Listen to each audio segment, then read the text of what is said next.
तुम्ही कधी या पद्धतीने दुधी भोपळ्याचे बन डोसे बनवलेत का? ते म्हणजे कसे चला सांगते. पण मुलांना जर दुधी भोपळा दिसला तर मुलं अजिबात खात नाहीत. पण तुम्ही जर या पद्धतीने त्याचे बन डोसे केले ना तर मुलं पण आवडीनं खातील. त्यासाठी काय करायचं, दुधी भोपळा पाण्याने स्वच्छ धुवून घ्यायचा आणि 2 भागात कट करून घ्यायचा. किसणीच्या मदतीने हा दुधी भोपळा पूर्ण किसून घ्यायचा.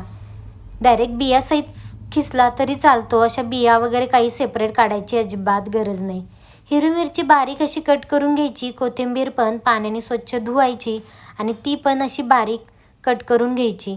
मग एका भांड्यात 1 वाटी दुधी भोपळ्याचा किस, त्यात बारीक चिरलेली हिरवी मिरची, कोथिंबीर, 1 वाटी गव्हाचं पीठ, अर्धी वाटी जाड रवा, अर्धी वाटी दही, चवीनुसार मीठ, लाल तिखट, जिरे, हळद आणि 1 वाटी पाणी घालून एकत्र मिक्स करायचं. हे सर्व एकत्र मिक्स झालं की त्यात थोडासा सोडा घालायचा, मिक्स करायचा आणि प्लेट झाकून 15 मिनटं असंच भिजत ठेवायचं. 15 मिनटानंतर तडका पॅनमध्ये तेल घालायचं. त्यात जिरे, मोहरी, पांढरे तीळ, चिरलेली कोथिंबीर आणि हे बॅटर घालून घ्यायचं. प्लेट झाकून 1-2 मिनटं एका बाजूनी वाफवायचं आणि परत ते पलटी करून दुसऱ्या बाजूनी परत 2 मिनटं प्लेट झाकून वाफवून घ्यायचं. मग काय तयार झाले हे दुधी भोपळ्याचे बन डोसे.